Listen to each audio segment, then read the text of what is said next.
ఏంటంటే ఏం చెప్పుకుంటున్నాం? ప్రహ్లాదుడి గురించి చెప్పుకుంటున్నాం. ఈ ప్రహ్లాదుడి యొక్క మనవాడే మన బలిచక్రవర్తి. ఈయన తండ్రి పేరు విరోచనుడు. సో ఈయన చాలా భక్తుడు. బలిచక్రవర్తి ఉత్తముడే. కాకపోతే రాక్షస గణంలో జన్మించటం వల్ల విష్ణుమూర్తి వామనావతారం ఎత్తి ఈయనకి మోక్షాన్ని ప్రసాదించడానికి, దేవతలను రాక్షసుల బారి నుండి రక్షించడం కోసం వామనావతారం ఎత్తి ఈయన దగ్గరికి దానం తీసుకోవడానికి వస్తారు. సో పోతన గురించి ముందు నిన్న చదువుకున్నాను కదా, విరోచనుని కుమారుడైన బలి చక్రవర్తి అసుర చక్రవర్తి ప్రహ్లాదుడి మనవడు చెప్పాం కదా. ఫస్ట్ ఇక్కడ చూడండి, చదవండి, ఆలోచించి చెప్పండి. కర్ణుడు పూజా మందిరంలో సూర్యుడు ప్రత్యక్షమై కర్ణుడితో ఇట్లా అంటున్నాడు. ఇక్కడ మనము చాలామంది చరిత్రలో దానాలు చేసిన వాళ్ళు ఉన్నారు. దాన గుణం నేను చెప్పాను కదా, దాన గుణం అనేది ప్రతి మనిషికి తప్పనిసరిగా ఉండవలసినటువంటి ఉత్తమ లక్షణం. కొంతమంది దాతలు చరిత్రలో మనకి ఇతిహాసాల్లో వీళ్ళందరూ మనకి స్ఫూర్తి. ఇటువంటి వాళ్ళని చూసి వాళ్ళు దానం చేయడం కోసం వెనక ముందు చూసుకోకుండా దానం చేసేది కీర్తిని పొందారు. ఎప్పుడైనా సరే ఒకటి గుర్తుపెట్టుకోండి, మానవ జన్మకి మిగిలినవన్నీ అశాశ్వతం. మనం ఉన్నా పోయినా మనం చేసే మంచి పనులే మన పేరు నిలబడతాయి. అందుకని ప్రతి వాళ్ళు కోట్లు సంపాదించో ఏదో చేసో వెనకేసుకోను వీటన్నింటి ద్వారా మనం ముక్తి పొందలేము. మనం ఎవరు గుర్తుపెట్టుకోరు. మనం పోయిన తర్వాత కూడా మన గురించి చక్కగా చెప్పుకోవాలి, శాశ్వతమైనటువంటి పేరు నిలవాలి భూమి మీద అంటే మనం మంచి పనులు చేయాలి, మంచి లక్షణాలతో మంచి ప్రవర్తనతో మనం ఉండాలి. అప్పుడే మనము శాశ్వతమైన కీర్తిని పొందుతాం.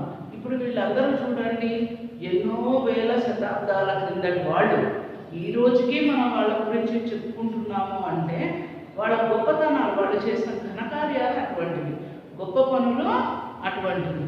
కాబట్టి మనం కూడా వీళ్ళ గురించి తెలుసుకొని మనం కూడా స్ఫూర్తి పొంది అట్లా ఉన్నతమైన మార్గంలో నడిచి మంచి భవిష్యత్తును ఏర్పరచుకొని శాశ్వతమైన కీర్తిని పొందే ప్రయత్నం చేయాలి. అందుకనే మనకి ఈ విద్యార్థి దశలో ఇటువంటి పాఠాలని చెప్పడం జరుగుతోంది. మిమ్మల్ని ఉత్తమ వ్యక్తిత్వం గల వ్యక్తులుగా తీర్చిదిద్దడం కోసమే, ఉత్తమ లక్షణాలతో విలసిల్లేటట్టుగా చేయడం కోసమే ఇటువంటి పాఠాలన్నింటినీ మనకి కూర్చడం జరిగింది. చూడండి, కర్ణుడు పూజా మందిరంలో ఉండగా సూర్యుడు ప్రత్యక్షమై కర్ణుడితో ఇలా అంటున్నాడు. సూర్యుడు పుత్ర కర్ణ. పుత్ర అని ఎందుకు అంటున్నాడు? కర్ణుడు కుంతీదేవికి సూర్యవర ప్రభావం వల్ల జన్మించాడు. అందుకనే సూర్యుడు కర్ణుడికి తండ్రి అవుతాడు. పుత్ర కర్ణ, బ్రాహ్మణ వేషంలో వచ్చి ఇంద్రుడు నీ కవచకుండలాన్ని దానంగా అడుగుతాడు. వాటిని దానం చేస్తే నీ ప్రాణానికి ముప్పు వస్తుంది నాయన, జాగ్రత్త. కర్ణుడు సహజ కుండలాలతో పుట్టాడు. సహజ కవచ కుండలాలతో. కవచము అంటే ఆర్మర్, యుద్ధాలకు వేసుకుంటారు చూసారా, ఆర్మర్. కుండలాలు చెవులకు పెట్టుకుంటేవి. కర్ణుడు సహజ కుండలాలతో జన్మించాడు. అందుకని సూర్యుడు ఏం చెప్తున్నాడంటే, నాయన ఇంద్రుడు, ఎందుకంటే కర్ణుడు గొప్ప దాతగా పేరు పొందాడు అప్పటికే భూలోకంలో. పైగా ఆ కవచ కుండలాలు ఉంటే భవిష్యత్తులో యుద్ధ సమయంలో కర్ణుడిని అర్జునుడు ఏమీ చేయలేడు. అందుకని అర్జునుడి కోసం కూడా ఒక రకంగా అర్జునుడు యుద్ధంలో ధర్మం గెలవడం కోసం అని చెప్పి ఇంద్రుడు మారు వేషంలో, బ్రాహ్మణ వేషంలో అర్జునుడి దగ్గరికి వస్తాడు. ఈ విషయమే చెప్తాడు. కవచకుండలాలు అడిగి తీసుకోవడానికి వస్తున్నాను ఆయన, నువ్వు ఇవ్వకు, ఇస్తే అవి నీ ప్రాణాలకి, ఎందుకంటే ఒంటికి అతుక్కొని ఉంటాయి కదా, అవి తీస్తే నీ ప్రాణాలకే ముప్పు కలుగుతుంది అని చెప్పి సూర్యుడు కర్ణుడిని హెచ్చరిస్తాడు. అయితే అప్పుడు కర్ణుడు ఏమంటున్నాడో చూడండి. తండ్రి, ఇంద్రుడు అంతటి వాడు రూపం మార్చుకొని దేహి అని నా దగ్గరకు వస్తే ఎట్లా కాదంటాను? ఈ శరీరం శాశ్వతం కాదు. ఎటువంటి ఆపద వచ్చినా సరే నేను కాదను. నాపై మీకున్న వాత్సల్యానికి సంతోషిస్తా, కానీ నన్ను వారించకండి. ఏమంటున్నాడైనా? తండ్రి ఇంద్రుడంతటి వాడు. ఎందుకు ఇంద్రుడు గొప్ప? దేవతలకి రాజు. అటువంటి ఇంద్రుడే నా దగ్గరికి వచ్చి నా ముందు చేయి చేస్తున్నాడు. అటువంటప్పుడు నేను ఎందుకు తగ్గాలి? నేను ఎందుకు ఇవ్వనని చెప్పాలి? అంతటి వాడే వస్తున్నాడు. ఎప్పుడైనా ఈ శరీరం శాశ్వతం కాదు. రేపో మాపో ఎప్పుడైనా పోవలసిన వాడని.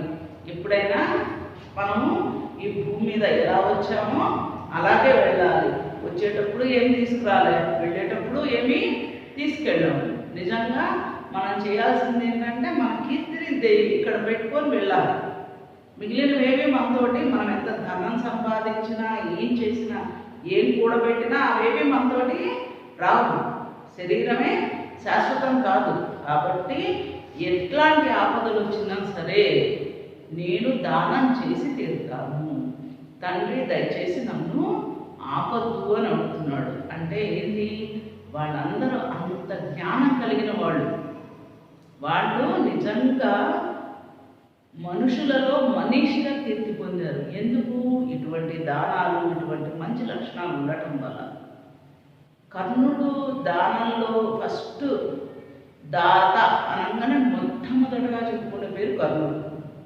ఎందుకు అంటే ఆయన అంత విపరీతంగా దానాలు చేసేవాడు. చేతికి ఎముక లేదంటారు అట్లా. అందుకని కర్ణుడికి అంత గొప్ప పేరు. అట్లా తండ్రితో అంటాడు. చూడండి, దీనివల్ల ఏం తెలుస్తుంది? మనం చేసే శరీరం ఎప్పుడు శాశ్వతం కాదు. మనం చేసే మంచి పనులే శాశ్వతం. ఆ మంచి పనుల వల్ల మనకి వచ్చేటువంటి కీర్తి ప్రతిష్టలే మనకి శాశ్వతం అని చెప్పి తండ్రికి నమస్కారం చేసి నన్ను ఆపద్దు తండ్రి అని చెప్పి కర్ణుడు వినయపూర్వకంగా చెప్పాడు. కింద ప్రశ్నలు ఇచ్చారు చూడనమ్మా. సూర్యుడు కర్ణుని దానం చేయకుండా ఆపడానికి గల కారణం ఏంటి? ఎందుకని ఆపాలనుకున్నాడు? తన పిల్లవాడికి ప్రాణాపాయం జరుగుతుందని చెప్పి వద్దన్నాడు. కర్ణుని మాటలను బట్టి మీకు ఏమర్థమైంది? కీర్తి మాత్రమే శాశ్వతం, మిగిలినవేవి శాశ్వతం కాదు. ప్రాణానికి ముప్పని తెలిసిన కర్ణుడు ఎందుకు దానం చేశాడు? ఈ శరీరము ఇవన్నీ శాశ్వతం కాదు, మనం పోయినా కూడా నిలిచి ఉండేది ఒక కీర్తి మాత్రమే, మన పేరు ప్రతిష్టలు మాత్రమే అనే ఉద్దేశంతోనే. పైగా ఇంద్రుడు అంతటి వాడు తన ముందు చాచి అడగటం అనేది తనకి గొప్ప వరంగా భావించాడు. అందుకు ఇటువంటి దానవీరులు ఇంకెవరైనా ఉన్నారా? ఎవరు చెప్పండి. కర్ణుడు కాకుండా దధీచి, నందిదేవుడు, ముందు పాఠాల్లో చదువుకున్నారు, శిబి చక్రవర్తి, ధర్మరాజు, వీళ్ళందరూ మంచిగా దానాలు చేసి పేరు పొందినటువంటి మహానుభావులు. ఇప్పుడు మనము ఇంకొక మహారాజు బలిచక్రవర్తి గురించి పాఠంలో చదువుకోబోతున్నాం. చూడండమ్మా, పాఠం నేపథ్యం, ఉద్దేశ్యం. విరోచనుని కుమారుడైన బలి అసుర చక్రవర్తి. అసురులు అంటే రాక్షసులు.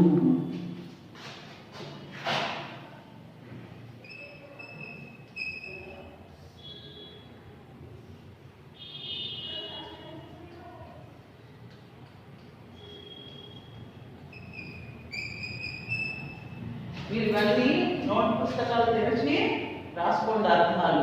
తర్వాత ఎప్పుడైనా మీ అంతటి మీరు సొంతగా చదువుకునేటప్పుడు సులభంగా అర్థమవుతుంది. అలాగే పరీక్షల్లో వచ్చినా కూడా సులభంగా రాయగలుగుతారు. అసుర చక్రవర్తి బలి ప్రహ్లాదుని మనుమడు. ఈతడు తన శక్తి సామర్థ్యాలతో స్వర్గలోకాన్ని ఆక్రమిస్తాడు బలి చక్రవర్తి. ఇతని పరిపాలనలో కొందరు దేవతలు స్వర్గాన్ని వదిలిపోగా మిగిలిన వారు వివక్షకు గురవుతారు. వివక్ష అంటే తేడా, భేదభావం, భేదాలు.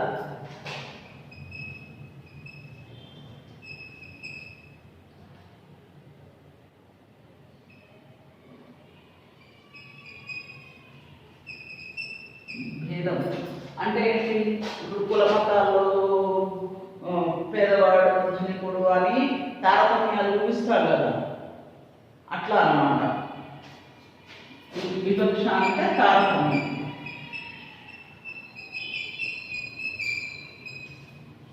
సో దేవతలు వివక్షకి గురవుతారు.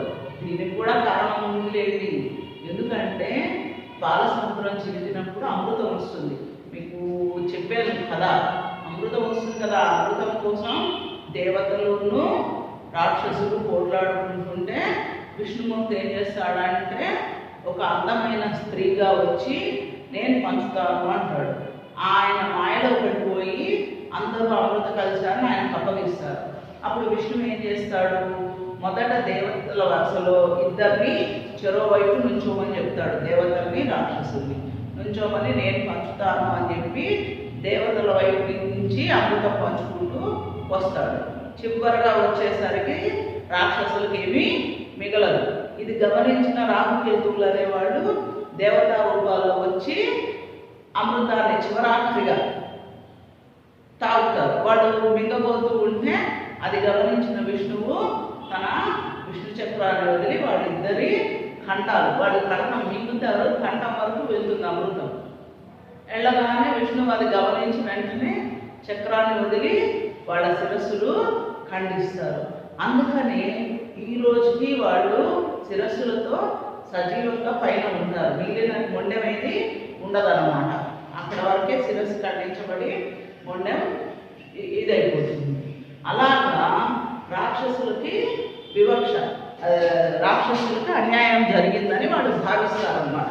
అసలే రాక్షసులు, వాళ్ళకి అమృతం ఇస్తే ఇంకేమైందా? అమృతం యొక్క మహత్యం ఏంటి? అమృతం తాగిన వాడు చిరంజీవిగా ఉంటాడనమాట, శాశ్వతంగా. వాళ్ళకి మరణం అనేది ఉండదు. అలాగా దేవతలకి అమృతం పంచబడుతుంది. దీనికోసం రాక్షసులకు కోపం వస్తుంది. అట్లాగే హిరణ్యాక్ష హిరణ్యకశిపుల్ని కూడా విష్ణుమూర్తి వధించడం జరుగుతుంది అనే అవతారాలు ఎత్తి. దాన్ని కూడా రాక్షసులకి కోపమే విష్ణువు అంటే. ఇలాగా వీళ్ళకి రాక్షసులకి దేవతలు అంటే కొంచెం కోపమే, కొంచెమే బాగానే కోపం. అందుకని రాక్షసులు రాజులుగా చక్రవర్తులు కావటం, వెళ్ళి వెంటనే వీళ్ళు ఇంద్రుడి మీదకి యుద్ధానికి వెళ్ళడం, ఇంద్ర పదవి చేపట్టడం, అక్కడి నుంచి దేవతల్ని హింసించడం, ఇట్లాంటి పనులు చేస్తారు. అట్లా అందులో అందరూ రాక్షసులు కాదు, కొంతమంది బలిచక్రవర్తి లాంటి వాళ్ళు ఏం చేస్తారంటే హింసించకుండా వాళ్ళకి తేడా చూపిస్తారు అన్నమాట. అన్ని సౌకర్యాలు రాక్షసులు కల్పించి దేవతల్ని నిర్లక్ష్యం చేస్తారు. ఆ రకంగా దేవతల వివక్షకి గురవుతారు. అందుకని కొంతమంది ఏం చేస్తారు, ఈ రాక్షస చక్రవర్తి కాలంలో మనం ఎందుకుంటారని వాళ్ళు వేరే చోటు పారిపోతారు. కొంతమంది వివక్షకు గురవుతారు. ఈ విషయాన్ని వారు మహావిష్ణువుతో చెప్పుకుంటారు. వెళ్ళి విష్ణువు దగ్గర మొరబెట్టుకుంటారు, స్వామి మాకు ఎక్కడా ఉండే పరిస్థితి లేదు అని. తాను వామనునిగా జన్మించి దేవతల కష్టాలు తీరుస్తానని విష్ణుమూర్తి దేవతలకి అభయం ఇస్తాడు. అభయం అంటే భయం లేకుండా వరాన్ని ఇస్తాడు.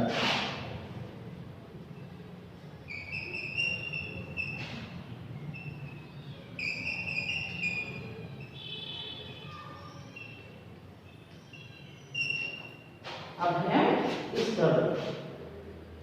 ఆ తర్వాత కొంతకాలానికి మహావిష్ణువు వామనావతారం ఎత్తుతాడు. బలిచక్రవర్తి నర్మదా నదీ తీరంలో యాగం చేస్తుండగా వామనుడు వెళ్ళి తనకు 3 అడుగుల నేల కావాలని కోరగా తాను ఇస్తానని బలి మాట ఇస్తాడు. వామనుని మాటల్లో ఏదో మోసం ఉందని గ్రహిస్తాడు రాక్షస గురువు అయినటువంటి శుక్రాచార్యుడు. బలిచక్రవర్తిని దానం ఇవ్వవద్దని అంటాడు. ఇచ్చిన మాటకు కట్టుబడే తత్వాన్ని దానం చేయడంలోని గొప్పతనాన్ని తెలియజేయడమే ఈ పాఠం ఉద్దేశం. రాక్షసులకి గురువు శుక్రాచార్యుడు, మరి దేవతలకి గురువు చాలాసార్లు చెప్పుకున్నాం మనం, బృహస్పతి. గురువులు ఏం చేస్తారు? ఎప్పుడు శిష్యులు తప్పుడు మార్గంలో వెళ్ళకుండా వాళ్ళని ఎల్లవేళలా కాపాడటం అనేది గురువు యొక్క బాధ్యత. అట్లాగే శిష్యులకి ఆపద సమీపిస్తుంది అంటే వాళ్ళని ఆపద నుంచి రక్షించడం కూడా గురువుల యొక్క బాధ్యత. అందుకనే కదా నేను నిన్న మీకు ఏం చెప్పాను, కరోనా నుంచి ఎలా మిమ్మల్ని మీరు కాపాడుకోవాలో రోజు మనం వింటున్న కొన్ని జాగ్రత్తలు మళ్ళీ మీకు గుర్తు చేయడం జరిగిందనమాట. అది అలా శుక్రాచార్యుడు గ్రహిస్తాడు, వచ్చినవాడు వామనావతారంలో వచ్చినవాడు సామాన్యుడు కాదు. అందుకని బలిచక్రవర్తిని హెచ్చరిస్తాడు, నాయన వచ్చినవాడు సామాన్యుడు కాదు, నువ్వు దానం ఇవ్వద్దు అని. కానీ బలిచక్రవర్తి ఏమంటాడు, తను అంతకుముందే మాట ఇచ్చేశాడు కదా వామనుడి రూపంలో వచ్చిన విష్ణువుకి, తాను ఏం కోరినా ఇస్తాను అని. అందుకని నేను మాట తప్పలేదని గురువు గారు చెప్తారు. సో ఈ పాఠం ద్వారా మనకి ఏమర్థమవుతుందంటే, ఇచ్చిన మాట నిలబెట్టుకోవాలి, కంపల్సరీ, అది తప్పనిసరి అన్నమాట. ఇప్పుడు విద్యార్థి దశలో మనమే అమ్మా నాన్నలకు బోల్డ్ అని వాగ్దానాలు చేస్తుంటాం, మాట ఇస్తాం, నువ్వు ఇది కొనిపెట్టు, నీకు ఎందుకమ్మా, నేను అన్ని బాగా చదువుతా, మంచి మార్కులు తెచ్చుకుంటా అని ఎన్నోసార్లు ప్రతిజ్ఞలు చేస్తాం. కానీ నిలబెట్టుకుంటున్నామా? ఏ ఒక్కళ్ళు ఇద్దరు మాత్రమే చేస్తారు. కానీ అందరూ ఇట్లా మాట నిలబెట్టుకోవడం అనే మార్గంలో తప్పనిసరిగా నడవాలి. ఇది మంచి అలవాటు. ఎందుకంటే మనం ఎవరికైనా ఒక మాట ఇచ్చాము, ఫలానా సమయానికి వస్తాము అంటే ఖచ్చితంగా సమయానికి వెళ్ళాల్సిందే, ఫలానా పని చేస్తాము అంటే చేయాల్సిందే. ఈ మధ్యలో మనకి ఎన్ని ఆటంకాలు వచ్చినా మాట మాత్రం తప్పకూడదు.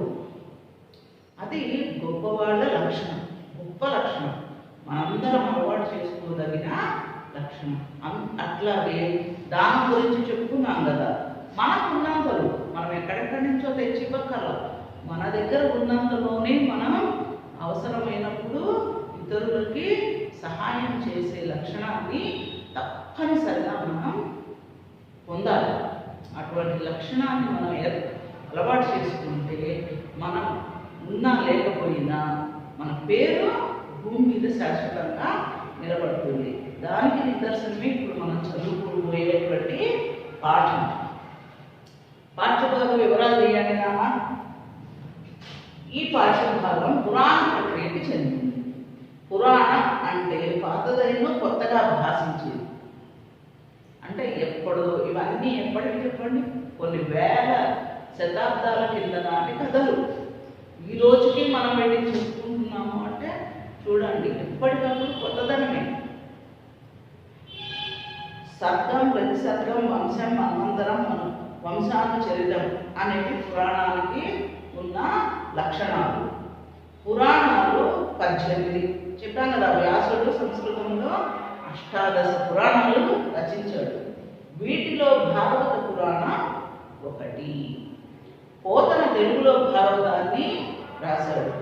ప్రస్తుత పాఠ్యభాగం శ్రీమద్ భాగవతం 8వ స్కందంలోని వామన చరిత్ర నుంచి తీసుకోబడింది.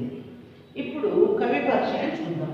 ఇక్కడ చూడండి నాన్న, ఊహా చిత్రం ఉంది, పోతన బహుశా ఇలా ఉండి ఉండవచ్చు అని.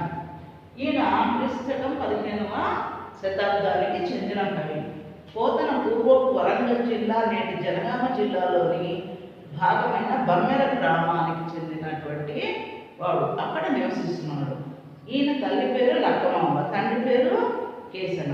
పోతన సహజ పండితుడు అని ప్రసిద్ధి. నేను చెప్పాను కదా, సహజ పండితుడు అంటే రామభద్రుడి దయ వల్ల ఆయనకి అలా వచ్చేసింది కవిత్వం చెప్పడం. అలా మానవ మాతృలైన రాజులకు తన గ్రంథాన్ని అంకితం చెయ్యాలని, భగవంతుడిచ్చిన కవితా కళను భగవంతుడికే అంకితం చేస్తానని చెప్పి తన భాగవత పురాణాన్ని శ్రీరామచంద్రుడికే అంకితం చేశాడు. ఈయన భాగవతం రచించేటప్పుడు మొట్టమొదటిలోనే ఒక పద్యం రాశాడు. పలికడిది భాగవతమట, పలికించడివాడు రామభద్రుండట, నీ పలికిన భవహరమగునట, పలికెద వేరుండుగాక పలుకగలేనా. ఏం చెప్పాడు? పలికెది భాగవతం అట. నేను భగవంతుడి గురించి చెప్పబోతున్నాను. పలికించడివాడు రామభద్రున్నట, నాకు ఈ భాగవతాన్ని నా చేత రాయిస్తున్నవాడెవడు? రామభద్రుడు, శ్రీరామచంద్రుడు. పలికెద వేరుండుగాక పలుకగలేను. మరి అట్లాంటప్పుడు నేను వేరే ఎవరో గురించి కథలు రాయాల్సిన అవసరం ఏంటి? కాదా? భాగవతాన్నే రాస్తాను. పలుకగనేన వేరుండు కాదా పలుకగనేన నేను పలికిన భవహరం అన్నట. అంటే నేను రాసిన భాగవతం చదివితే మన కష్టాలన్నీ తీరిపోతాయి కదా. పలికెద వేరుండు కాదా కాబట్టి నేను రామచంద్రుడి కథనే రాస్తాను. పలికెడిది భాగవతం అట, పలికించడివాడు రామభద్రుండట. నే పలికిన భవహరం అన్నట. పలికెద వేరుండుగాల పలుకగనేలా. అయితే నేను రామచంద్రుడి గురించి రాయాలి, వేరే కథలు ఎందుకు అని చెప్పి భాగవతం మొదట్లో రాశాడు. ఇంకొకటి కూడా చెప్పాడు, నేను ఈ భాగవత రచనని రాజు అంటే పూర్వకాలంలో కవులకు ఒక అలవాటు ఉండేది. వాడు రాసిన ఉత్తమ గ్రంథాలని రాజులకు అంకితం ఇస్తూ ఉండేవాడు. అంకితం అంటే డెడికేట్ చేయటం. ఇప్పుడు మనం పాటలు అవి డెడికేట్ చేస్తూ ఉంటాం కదా మనకి ఇష్టమైన వాళ్ళకి, అలా అన్నమాట అంకితం ఇచ్చేవాడు. ఇచ్చినప్పుడు దానికి కృతజ్ఞతగా రాజులు ఏం చేసేవాళ్ళు అంటే ఈ పండితోత్తముల్ని సత్కరించి వాళ్ళకి అగ్రహారాలు, బంగారం, పట్టు వస్త్రాలు ఇట్లా అనేక కానుకల్ని వాళ్ళకి సమర్పించేవాడు రాజుని. అగ్రహారాలు అంటే బ్రాహ్మణులు నివసించేటువంటి వాడల్ని అగ్రహారం అని అంటారన్నమాట. అలా దానం చేసేవాడు. ఎందుకంటే పాపం బ్రాహ్మణులు కూడా పేదవాళ్ళు కదా, మరి వాళ్ళకు ఉన్నటువంటి విద్యని రాజు దగ్గర ప్రదర్శించి తద్వారా రాజు నుంచి కానుకలు పొంది వాళ్ళ జీవన వృత్తిని వాళ్ళు కొనసాగించేవాడు. అలాగా చేసేవాడు. కానీ మన పోతన గారు మాత్రం చెప్పాడు, నేను నా భాగవత పురాణాన్ని మాత్రం రాజులకి అంకితం ఇవ్వను. నా చేత నాకు ఈ కవిత్వాన్ని ఎవరైతే ప్రసాదించారో ఆ రామభద్రుడికే నా పుస్తకాన్ని అంకితం చేస్తాను, ఈ గ్రంథాన్ని అని చెప్పారు. అలా అంకితం కూడా చేశారు. శబ్దాలంకారాల సొగసుతో భక్తిరస ప్రధానంగా ఇతని రచన సాగుతుంది. మనం అలంకారాలు ఎన్ని రకాలు తెలుసుకున్నాం? 2 రకాలు. అర్థాన్ని బట్టి చెప్పేవి అర్థాలంకారాలు అయితే, శబ్దాన్ని బట్టి చెప్పేవి శబ్దాలంకారాలు. వీటిల్లో వృత్యనుప్రాసము ఇవన్నీ ఉన్నాయి కదా, అలంకారాలు నేర్చుకున్నారు కదా పోయిన సంవత్సరం కూడా. శబ్దాన్ని బట్టి ఉచ్చరించే అలంకారాలు శబ్దాలంకారాలని అంటారు. సో అలా ఈయన తన పద్యాల్లో శబ్దాలంకారాలని ఎక్కువగా ఉపయోగించి భక్తి ప్రధానంగా రాశాడు. భక్తి రసమే. భాగవతం నిండా భక్తుల కథలే ఉంటాయి. ఒక్కొక్క భక్తుడు ఎలాగా తన భక్తితో మోక్షాన్ని పొందాడు, భగవంతుడిని దర్శించాడు అనేవే చెప్తారు. పండిత పామర జనరంజకంగా రాయడం పోతన ప్రత్యేకత. ఇంకా ఈయనలో ప్రత్యేకమైన లక్షణం ఏంటంటే చాలామంది కవులు రాసేటువంటి గ్రంథాలు అందరికీ అర్థం కావు, కేవలం పాండిత్యం ఉన్న వాళ్ళకి మాత్రమే అర్థమైంది. కానీ పోతన లాంటి కొంతమంది మాత్రం అటు పండితులకి ఇటు సామాన్య జనానికి నచ్చే విధంగా రాసేవాడు, అర్థమయ్యే విధంగా రాసేవాడు. అందులో ప్రముఖుడు మన పోతన. ఈ భాగవతంలోనే కొన్ని చెప్తున్నాడు అన్నమాట.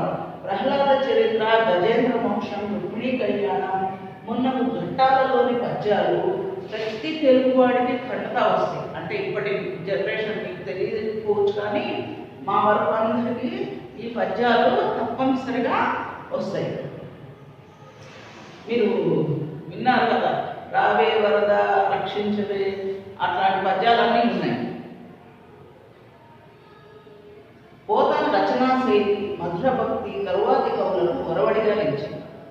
పోతన రాసిన విధానం కానీ అట్లాగే మధుర భక్తి, మధురమైనటువంటి భక్తి కూడా ఆ కథలు వింటుంటేనే మనం మైమర్చిపోతాం. అటువంటి పద్ధతి తర్వాత కవులకి ఆదర్శంగా నిలిచే స్ఫూర్తినిచ్చినాయి. ఈయన భాగవతం కాకుండా, పోతన గారు ఆంధ్రమహాభాగవతం కాకుండా వీరభద్ర విజయం, భోగిని దండకం, అట్లాగే శతకాల్లో నారాయణ శతకం, ఈ 3 రాయడం జరిగింది, రచించడం జరిగింది. మీరు గుర్తుపెట్టుకోండి అమ్మా, ఈ ప్రహ్లాద చరిత్ర, గజేంద్ర మోక్షం, రుక్మిణీ కళ్యాణం ఇవి రచనలు కాదు. రచనలు అంటే వేరే పుస్తకాలు భాగవతంలో కథలేవి స్కందాలు అంటారు. భాగవతంలోని భాగాలకి స్కందాలు అని పేరు. ఆ స్కందాల్లో ఉన్న కథలు భాగవతం కాకుండా వీరభద్ర విజయం, భోగిని దండకం, నారాయణ శతకం రచన అన్నమాట. అర్థమైంది కదా. ఇప్పుడు ప్రవేశిక ఇచ్చిన మాట అంటే మన కథలోకి వెళ్తున్నాం. పాఠ్యాంశంలోకి ఇచ్చిన మాట తప్పకపోవడం, తాను సంపాదించిన దానిలో శక్తి మేరకు దానం చేయడం, తన ఇంటికి వచ్చిన అతిథి అభ్యాగతులను ఆచరించడం అనేవి మానవులకు ఉండవలసిన మహిత గుణాలు. మహిత అంటే గొప్ప గుణాలు.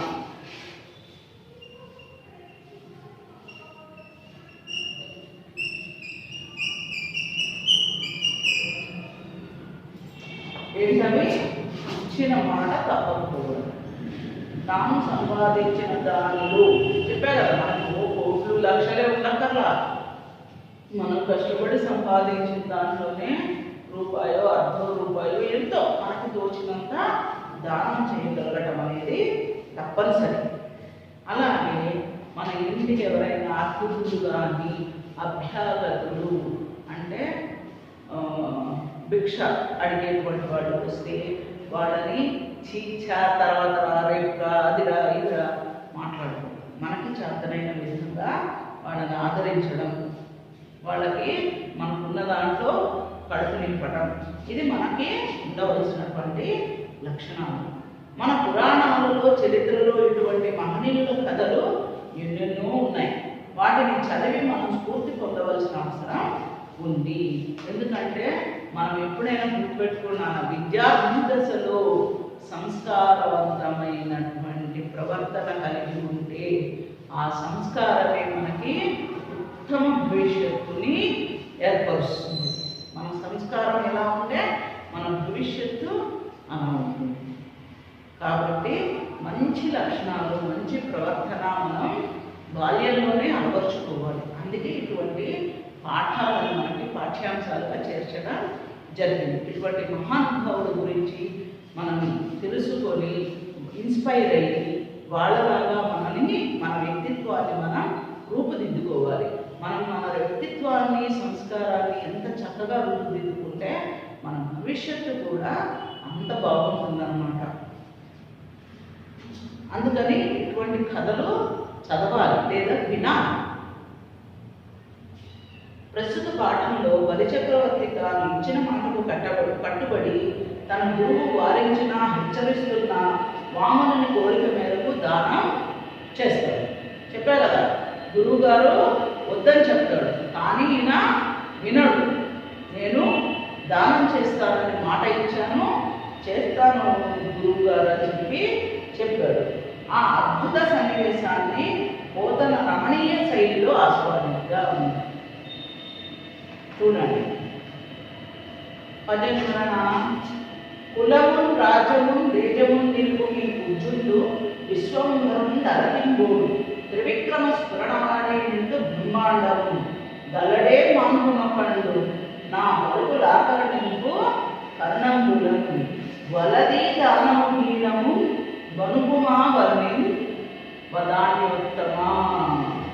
ఇక్కడ సంభాషణ బలిచక్రవర్తికి శుక్రాచార్యుడికి జరుగుతుంది. శుక్రాచార్యుల వారు చెప్తున్నారన్నమాట బలిచక్రవర్తికి ఏమని, కులమున్ రాజ్యమున్ దేజమున్ నిలుపుము. ఈ కుజుండు అంటే పొట్టివాడు, విశ్వంభరుడు విశ్వాన్ని భరించేవాడు,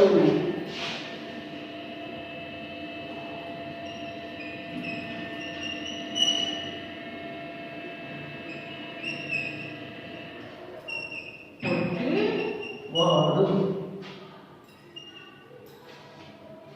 ఏం చెప్తున్నాడు, అయ్యా నాయన నీ కులాన్ని, రాజ్యాన్ని, తేజస్సుని నిలుపుకో. ఈ కుజుండు విశ్వంభరుడు, ఈ వచ్చినటువంటి పొట్టివాడు వామనుడు అంటే పొట్టివాడు, ఈ కుజుండు అని కూడా అంటారు. ఈ కుజుండు విశ్వంభరుడు, విశ్వ విశ్వాన్ని ప్రపంచాన్ని భరించేవాడు, ధరిస్తున్నవాడు. అలతింబోడు, అలతిన్ అంటే తక్కువలో.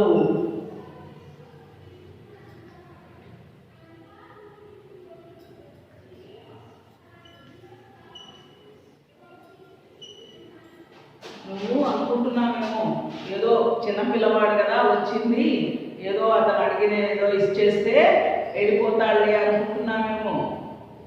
అటువంటి వాడు కాదు అలతింబోడు. త్రివిక్రమ స్ఫురణవాడై నిండు బ్రహ్మాండమున్. బ్రహ్మాండం అంటే యూనివర్స్.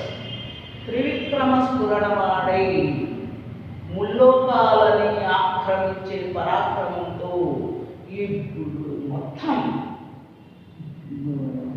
చెప్పా కదా యూనివర్స్ ప్రపంచాన్ని ముల్లోకాలని ఆక్రమిస్తాడు నాయన. మామూలు సామాన్యుడు అనుకుంటున్నామేమో అతని రూపురేఖలు చూసి. కాదు కాదు, ముల్లోకాలని జయించే పరాక్రమం కలిగిన వాడు అతను. ఈ భూమండలాన్ని మొత్తం ఆక్రమించేస్తాడు, మొత్తం ప్రపంచాన్నే ఆక్రమించేటువంటి పరాక్రమం కలిగిన వాడు. గలడే మాన్కొనొకండు, అతన్ని ఆపగలిగిన వాడు ఎవడైనా ఉన్నాడా? లేడు. అంటే ముల్లోకాలని జయించగలిగే పరాక్రమం కలిగి ప్రపంచాన్ని ఆక్రమించగలిగేటువంటి వాడు అని చెప్తున్నాడు. ఎవ్వరూ అతన్ని ఆపలేరు. నా పలుకులు ఆకరణింపు కర్ణములను. ఆకరణించు అంటే వినడం.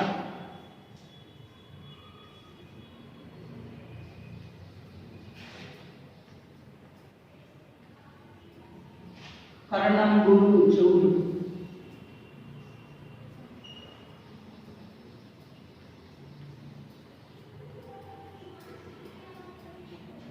ఏం చెప్తున్నాడు? నా పలుకుల ఆకరణకు కర్ణములను. నాయన నేను చెప్పే మాటలు విను అని చెప్తున్నాడు. వలది దానము హీనము. నాయన ప్రస్తుతానికి దానం చేయాలనేటువంటి కోరిక విరమించుకో. ఇప్పుడు నువ్వేమి ఇతనికి ఆ వచ్చినటువంటి మానవుడికి దానం చేయాలనేటువంటి కోరికను మాత్రం నువ్వు ఆపేసి. వనుకుమా వరణి వదాన్యుత్తమా. వదాన్యుత్తమా అంటే మాట ఇచ్చినవాడు అని. వర్ణి బ్రహ్మచారి. వర్ణి అంటే బ్రహ్మచారి.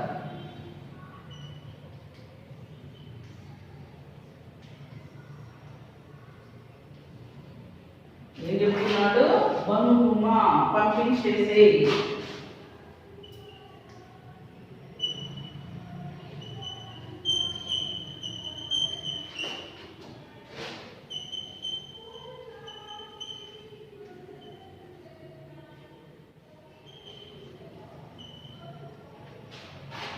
పంపించేసే.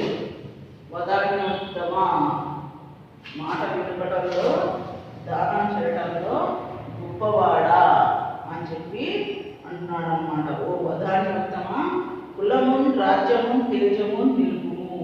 నీ కులాన్ని, వంశాన్ని, రాజ్యాన్ని, తేజస్సుని నిలుపుకో, కాపాడుకో. ఈ కుక్షుంటూ విశ్వంభరుడు. ఈ వచ్చిన మామూలు కొట్టివాడు విశ్వాన్ని ఆక్రమించేటువంటి వాడు నాయన. అలతింబోడు, తక్కువగా తీసుకొని పోడు. నువ్వేదో క్రమపణం ఇచ్చుకొని పెద్దాం అనుకుంటున్నామేమో.